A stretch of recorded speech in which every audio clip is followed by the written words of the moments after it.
Hey there and welcome back to XCOM 2. My name is Pete and today we complete the second episode of our Legend Ironman playthrough of XCOM 2 War of the Chosen.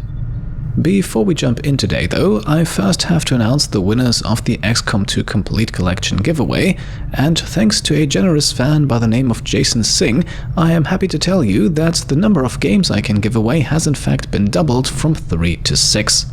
The winners can find their YouTube usernames on screen right now as well as down below, and I would like to ask all of you to please get in touch with me via email to pete@petecomplete.com. So congratulations to all 6 of you, and of course a big thank you to Jason for sponsoring 3 additional copies. Now, time to jump in, and after completing our very first mission in the last episode, we find ourselves back on the Avenger, our mobile base, which you can see here in all of its size if we zoom out a bit. Today's episode will begin with a good amount of base management on that Avenger before we then set out on the next mission, so let's start things off by meeting our new research department. Impressive, isn't it? Capable of generating immense power, yet completely harmless to human life. If only the same could be said for the rest of the aliens' technology. Commander. Dr. Richard Tygan, Chief Science Officer. I am responsible for the entirety of our research here, as well as the procedure you so recently underwent. Welcome to my lab, such as it is. I'm not sure what Central may have told you, but we found something while removing you from the alien stasis suit. A device implanted directly in your occipital lobe. Had I access to the equipment available to me during my tenure at Advent, I would already know the precise nature of its function. However, given time and your approval, of course, Commander, I assure you, I will find out.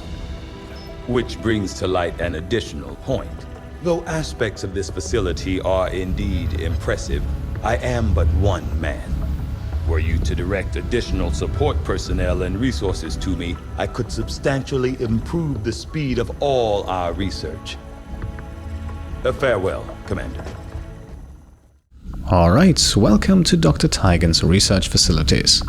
At the moment, our labs are perhaps a bit understaffed. As you can see here, we currently do not employ a single scientist apart from the man himself, which will of course slow down the speed at which we unlock new research projects. Speaking of which, to start things off, we have 4 of those to choose from: modular weapons, hybrid materials, alien biotech, and experimental weapons. Now, modular weapons would be the more offensive-minded path. Unlocking this would allow us to put weapon attachments on all of our guns, attachments like the advanced autoloader that we picked up in the last episode, for example. Hybrid materials is the defensive-minded counterpart to this. Unlocking this will give us access to a bit more protection for our soldiers, while alien biotech might be more of a storyline-focused research project, promising to study that chip that Advent planted into our brain. Finally then, we have experimental weapons, and you can already see this project takes a lot longer than the others, and this is actually only available as part of the War of the Chosen DLC. As the name suggests, this unlocks a few unique armaments, but to be honest, nothing that we really need right at this moment. Instead, we are in fact choosing the offensive-minded path first with modular weapons. After all, we already have a weapon attachment ready to use, so unlocking the ability to actually attach that seems like the most sensible idea. I do find that area of research to be among the more intriguing options available. We'll begin work immediately. I'll send word when a complete report is available. I have to admit, there is something exciting about working under the more intense conditions found on the Avenger. Every decision, every development is of the utmost importance. There's no room for mistakes here. And yes, XCOM 2 does have a lot more of this ambient dialogue in the background. You can turn it off, but honestly I don't see why you would. In my opinion, it adds a lot more character to the game and its personalities. Speaking of which, we are about to meet another one of those, as we are now heading over to engineering. Okay, reworked your repulsors with some of the parts I salvaged from their old engine. Should fix that stabilization problem you had. Come on, Rover. It'll work. Commander! Getting our tech to talk to theirs is harder than you'd think. Lily Shen, Chief Engineer, at your service. You were probably expecting to see my father. In all that's happened, I'm guessing Central didn't tell you yet. He's gone. Dad gave everything he had to get us this far. This entire ship is his life's work. I know he would have loved to show you around the place himself. He used to talk about you a lot. You can be sure I'm ready to finish what he started. Might not look it, but from here, I can fabricate pretty much anything you come up with. And with a little more help, well, you'd be amazed with what I can do. It was an honor to finally meet you, Commander.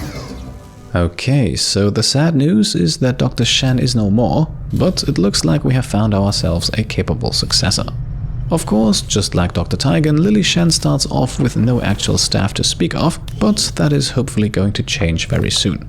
For now, we can take a quick look at our inventory, which includes all of those corpses we have produced, as well as the weapons that our squad is currently carrying. However, we are here to actually build something, so let's see what Lily Shen can make for us. You'd be surprised how big of a difference some of these things can make in combat, Commander. With a few supplies, I can manufacture anything we need in no time.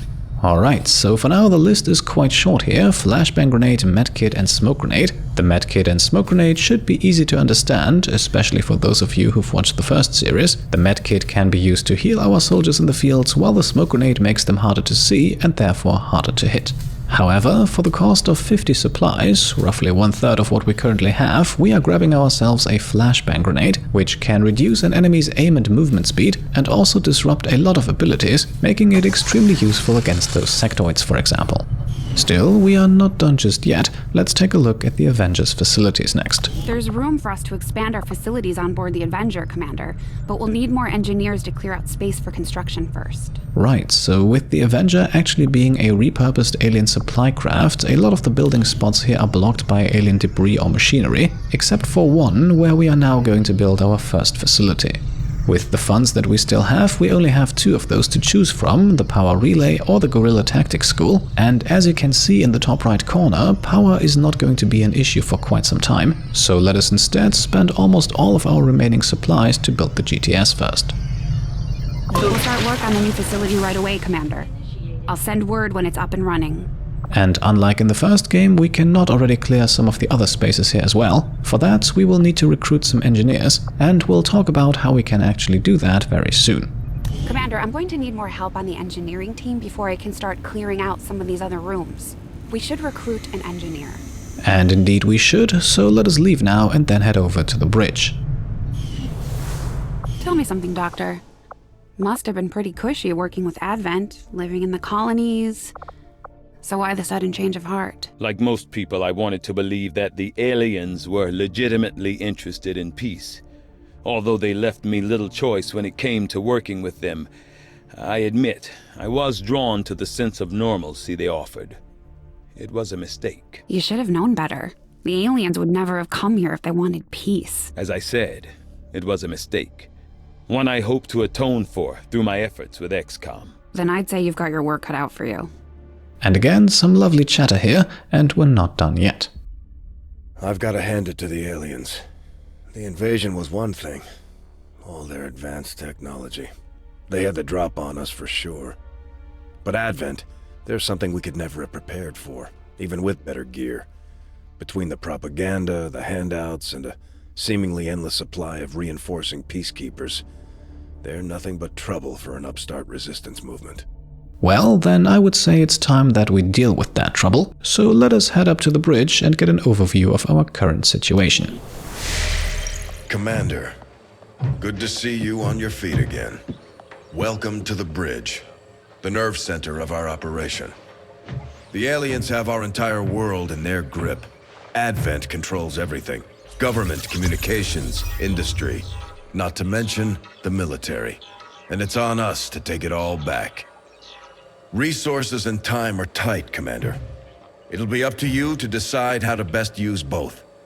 The ship is yours. Commander, we're attempting contact with a local resistance faction known as the Reapers.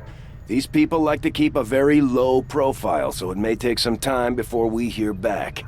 While we're waiting, it might be worthwhile to scan the area for additional supplies and resources. You never know what we may find out there. Commander, one of our resistance contacts just tipped us off to a site that may be worth investigating. So, welcome to the world map, where most of the decision-making will take place. For now, the first course of action has already been laid out for us. We want to spend 5 days to investigate an overgrown checkpoint in exchange for some valuable supplies. Avenger plotting new course. And as you can see, this time our entire base moves to the location and will remain there until the task is complete. Commander, the Avenger's remote scanning capabilities will help us search the area for clues or other resources. It's going to take some time, though. We've got a lot of ground to cover.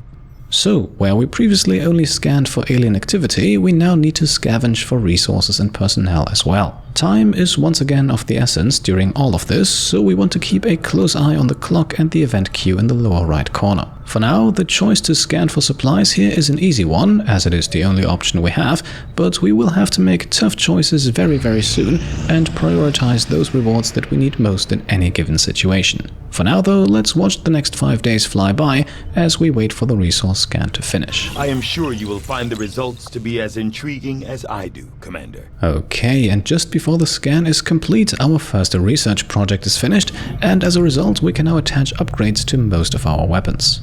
Additionally, the next weapon-related project is now also available, as we can now start looking into magnetic weapons, but that is going to be a longer project that we won't be able to finish for quite some time.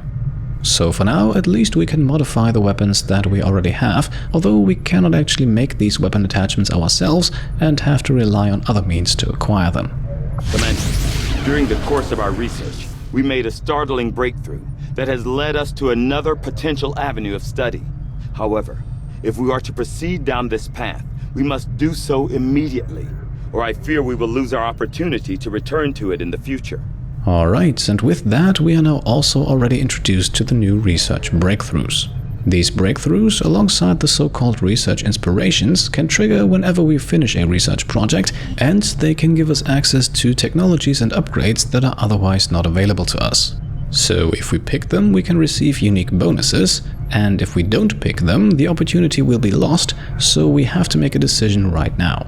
In a sense, this is the game's way of luring you off track, so to speak, as the rewards for these breakthroughs can be quite interesting, but especially in the early game, and especially on Legend difficulty, it is not always the best idea to pursue a breakthrough. And that is also the case here, as we won't really benefit from a cost reduction for our power relays for quite some time, so our efforts are best spent on something else, in this case alien biotech.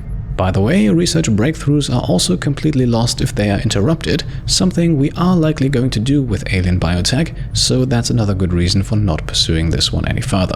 I foresee a number of valuable applications stemming from this technology. I'll have a report assembled as soon as the research is complete. Alright, and with that, let us head back to the bridge. Even though we could attach a weapon upgrade now, I would like to hold off on that for a little while longer, just to get a better idea of who could benefit the most from it. Here we are now informed that we have obtained 59 supplies from that overgrown checkpoint. Not a whole lot, but it unlocks the Rumor Hunter achievement, and this early in the game we have to take what we can get. Our next scanning opportunity then promises us some rookies, a very important resource as well, considering that we will have to rotate through our soldiers quite a lot more in this game due to some of the new mechanics introduced in XCOM 2. Avenger plotting new course. And so we can continue our tour through Africa. The starting continent, by the way, is randomly determined and doesn't really impact the game the way it did in Enemy Unknown. Commander, as the resistance continues to grow, we'll have a better chance of finding openings to strike back at Advent. As it is, we've already identified a potential target to disrupt the aliens' operations in this region. Our window of opportunity is limited, so we'll have to move fast. And there we go, we have obtained our next mission, so let's take a closer look at what we are dealing with. We'll have to hack a resistance computer with valuable data, and we will also receive the engineer Dr. M. Dendra as a reward. Let's get to it and jump right in. Setting course for Sector 11, West Africa. And thanks to the magic of editing, as we are jumping into the squad selection screen here, we can already see the 4 soldiers that we are going to take with us today. Our Ranger Helleborus and our Grenadier Twitchy make their returns from the last episode, while our injured sniper Alyssa Sapphire West will have to sit this one out. And we are also not taking our specialist Ash Waminian Angmar with us, who, as has been pointed out countless times in the comments of the first episode, is of course not actually 13 years old in the game, as XCOM 2 takes place in the year 2035, and so Schwaminian should be a bit closer to his 26th birthday. Now, in place of Sapphire and Schwaminian, we have 2 new rookies who have once again been created by Patreon supporters, and let's start with that menacing looking guy with the mask, Van the Damn Dyke, submitted by patron Van Dyke. Born in Germany in the mid-80s, his biography reads as follows. There are rumors in the Resistance regarding speculation that several recent recruits may have actually been escapees from an Advent experimentation facility in Germany. Van the Damn Dyke is one of these recruits. He got his nickname The Dam because of the experiments that Advent performed on him. He doesn't have long to live, but he wants revenge for himself and the others who suffered horrific atrocities at this godforsaken facility. Let us hope that he is not that short-lived and dies on us during a mission. A guy who looks like this should hopefully be able to give a good scare to the aliens. Our second new rookie then is Far's Starfall Antac, created by patron The Stars Will Fall, and of course he also comes with a bit of backstory. Losing touch with his family after Earth fell to the aliens, Far's Starfall Antac became antisocial and paranoid, waiting for a chance to strike back against his alien conquerors. After hearing that the resistance known as XCOM had re-begun operations, Starfall enlisted for the chance he had always searched for. Despite his antisocial and paranoid behavior, he attempts to have good team skills and accuracy, even if both can sometimes be a difficulty. So let's see if he can indeed put those on display today. He will, by the way, also be the guy to carry our flashbang grenade, so let us keep that in mind as we now embark on Operation Swamp Tower. Intel suggests a hacker working for the Resistance discovered a vulnerability in the Advent network and tried to pull some of their data from a terminal in this area. Unfortunately, the aliens were quick to eliminate the operative, but as far as we can tell, the data is critical to the aliens' latest operation. We're moving in to recover what we can. Eliminate all enemy contacts and secure the area. Access the network before they have time to lock down the connection.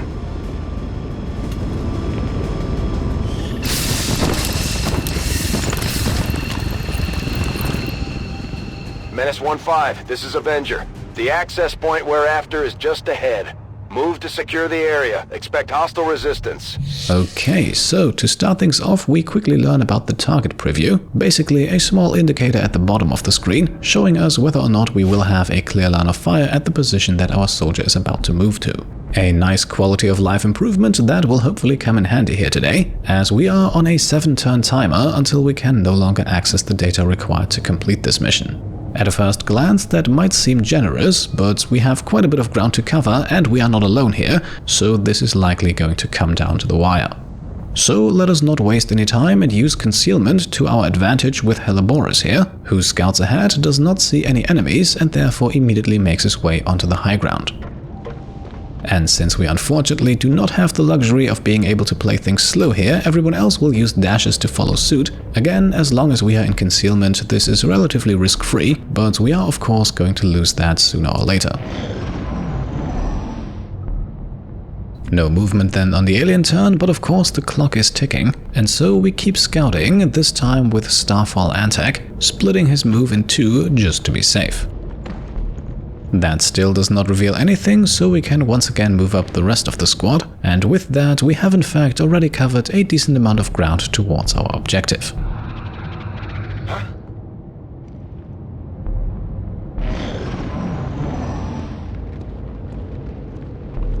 Hostile forces spotted. Alright, there we are, our first group of enemies has arrived, and they have conveniently stopped right below us. There's only 2 of them, an Advent trooper and an officer, and once again we are trying to execute a successful Overwatch ambush. For the grenade we want to use Helleborus, because as soon as we lose concealment, as our ranger he will likely be the one scouting ahead, so I think it hurts us the least if we use his grenade first.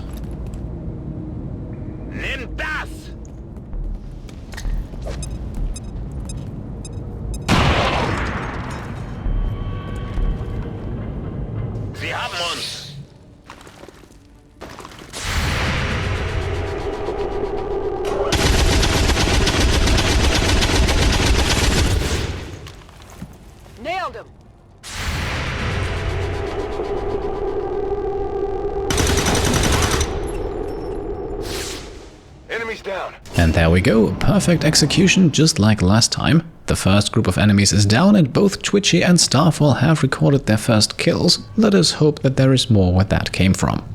Since the clock is ticking though, we want to make one more risky move with Helleboros here. This one unlikely to reveal any enemies though, as those are probably a bit closer to the terminal. And speaking of which, we now have a good idea of how to get there, either following the path in front of Helleboros or taking that door here over to the left. And because the door seems to be the more direct path, let's put everyone in position right next to it, which then ends our turn and already puts the timer into a critical state.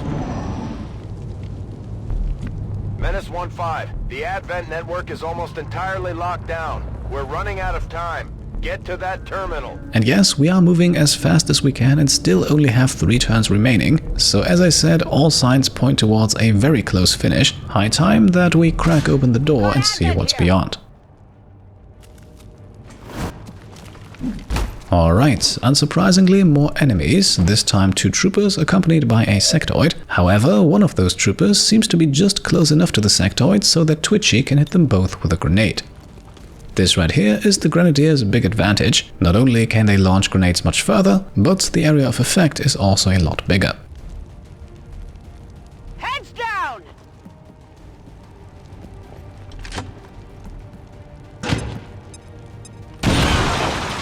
And there we go, the trooper is down and the sectoid suffers 3 points of damage. And that makes it our next target, despite the other trooper likely being the more dangerous enemy at the moment. Still, one thing that we need to learn about sectoids is that they are vulnerable to melee damage, so Helleboros' slash attack, which you can use against any enemy in dashing range, actually deals 3 bonus points of damage, and that could be enough to take the sectoid out with 1 hit. Granted, the hit is not guaranteed and neither is the kill if we do, but the chances are pretty good and we still have 2 other soldiers left to act with.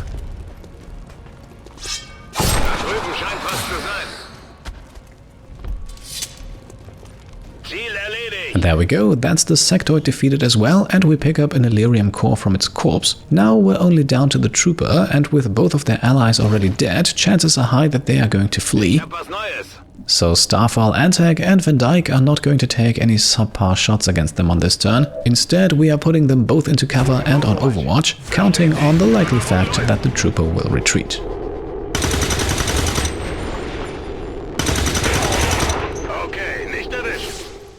Neutralized. And it looks like that plan paid off as Starfall grabs his second kill of the mission. However, according to the objectives on the top left, we still have enemies present and we also only have 2 turns left to grab our data. So it looks like we don't have any other choice but to go for another risky advance with Helleboros here, which thankfully does not reveal another part of aliens, and so we can keep moving just a bit closer towards that terminal, as we actually need to spend an action to hack it on the next turn, so whoever does that will only have half of their movement range.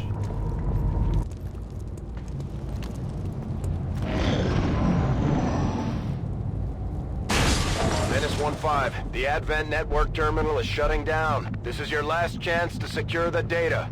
And indeed, as expected, we are down to the last turn here, and unfortunately the terminal only offers us half cover, but at least Helleboros is in range at all, so let's move in.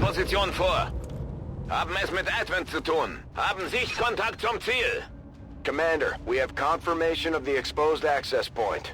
And not only that, we have also found what is likely the last group of enemies, another sectoid accompanied by 2 troopers, and unfortunately, if we want to complete the objective, we have no other choice but to keep Helleboros very close to them and in low cover, otherwise he will not be able to complete the hack and the mission's primary objective fails.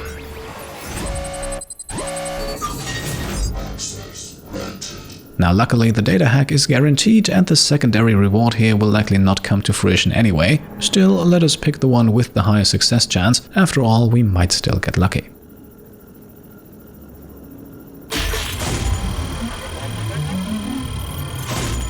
And we don't, but at least the data has now been obtained. Sadly though, this also ends Helleboros' turn. Confirm successful acquisition of the Advent files. Eliminate any remaining hostiles in the area. And yep, it's not going to be easy to actually do that, at least not all on this turn. Our main objective, however, is to protect Helleboros, and that means taking out the troopers, and luckily Twitchy does have a second grenade ready to launch.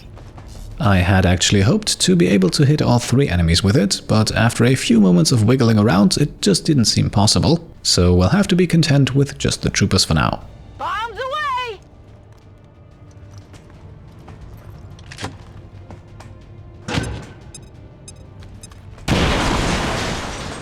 Alright, unfortunately both of them remain standing, which now puts us in a tricky position as Van Dyke cannot hit both of them with one grenade. Bin schon unterwegs. Now he could have flanked the trooper on the left as well, but that wouldn't have been even one guaranteed kill, so let us use his grenade now to take out the one on the right and deal some damage to the sectoid as well, which we sadly can't see at the moment. Right, so for the other trooper here we now have 2 options. We could either use the flashbang to reduce their aim, but in that case they would still be able to flank Helleboris and get a pretty decent hit chance. So instead we'll put Starfall Antac on Overwatch in the hopes that the trooper triggers it while moving into flank, and you can see here how well that worked out.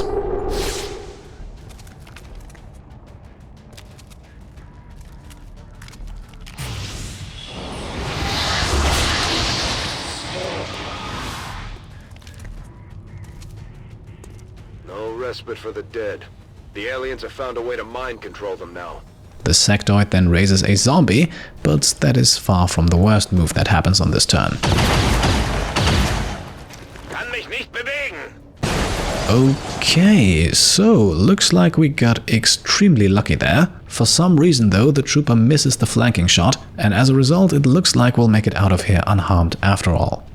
The mission timer definitely forced us into a tough spot here with Helleboris, but at least this time it looks like he is rewarded for his bravery, so let's reward him further by giving him a go at the trooper next.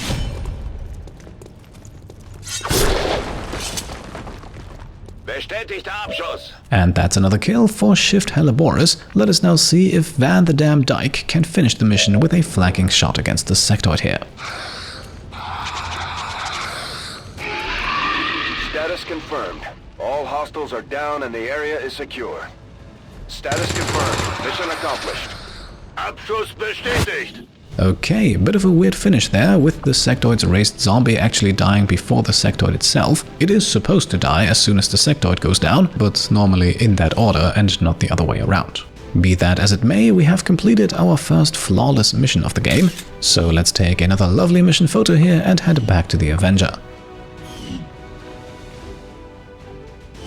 According to Advent officials, recent attacks by dissident elements operating outside of the city centers have done little to slow the progress of Advent's ongoing development or outreach programs.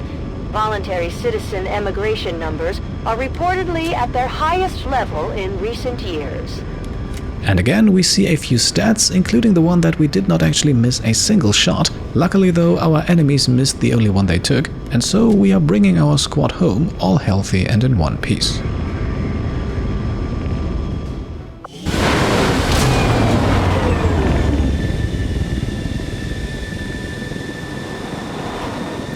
Impressive work, Commander. The aliens are probably still wondering what hit them. And there we go, everyone obtained themselves some kills, and Starfall and Van Dyke also grabbed themselves a promotion. And let's start with Van the Damn Dyke and see what class he was assigned. Alright, he joins our ranks as another specialist, just like Schwaminian. Let's see what class Starfall has received. And there we go, another ranger giving Helleboris a nice backup. So far, nothing to complain about. In terms of loot, we once again receive all of the corpses as well as the Illyrium core we obtained from the sectoid, and that concludes an unsurprisingly successful mission.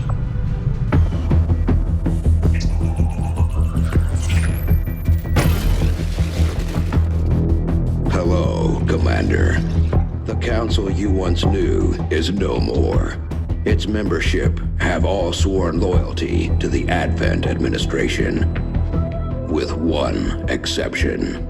It is good to see you again. In the days since your capture, I have done all I can to aid the resistance from the inside. It was these resistance operatives that provided the intel leading to your recent extraction. As of now, resistance forces are currently somewhat disorganized. If we are to defeat Advent and their alien masters, you must change this before it is too late. What you are seeing are classified reports of missing civilians from across the world. Their numbers are growing. We suspect they have been taken to a nearby Advent black site, though its exact location remains unknown. Time is short, Commander. We need you to take charge of Resistance operations throughout the world. Establish contact with the local cells and bring them into the fold. Find this black site and shut it down. Save our world. The clock is ticking. Good luck, Commander. New objective added. Alright, it looks like a certain mysterious figure is back, and apparently he thinks it's time to go out there into the world and organize the resistance movement. So that is what we are going to do very, very soon. But as you can see here, first of all, we have to research resistance communications to actually make contact. We're making progress, Commander. I've updated our objectives based on the latest findings. You have done an outstanding job leading the Resistance, Commander. And indeed, so far things have gone smoothly, and we have also just obtained our first engineer. Now that we have more staff on the engineering team, we can start clearing out space for new facilities, Commander. We should keep looking for more recruits, though. We'll need them to staff the facilities once they're built. And yes, now that Dr. M. Dendra has joined our ranks, we want to start excavating immediately. After all, we will need more building space very, very soon. Commander, so far I haven't seen anything critical among the alien components left over in this area. If we clean this stuff out, we could probably use this space for a new facility. And so, let's put Mr. Dendra to work here. Excavation is underway, Commander, but it's going to take some time to get all that stuff cleared out. And there we are, with our engineering department already in full motion, and most importantly, with another successful mission under our belt. As always, feel free to let me know who your mission MVP was. Heliboris won the vote by a landslide for the first mission, and I think I'll put up another poll as a community post in a few days to see who gets it this time around. The spokesman took a big risk getting inside Advent. Enough for me to believe he's loyal to our cause. There may still be a few skeptics in the movement, but we've got bigger things to worry about than a man on a screen. And after a few more lines about the mysterious spokesman, I think we have now reached a good point to make the cut for today. Again, to the 6 winners of the giveaway, please get in touch with me as soon as you can. And to everyone else, I hope you're not too sad that you didn't win this time around. Hopefully you still enjoyed the episode though, and if you did, then I would be very happy if you could leave a thumbs up. If you like what I'm doing and want to support me and my channel further, then you can go ahead and subscribe to stay up to date, grab some merch over on shop.petecomplete.com, or check out and maybe even pledge to the Pete Complete Patreon. Thank you all for watching, and I'll see you next time. Cheers.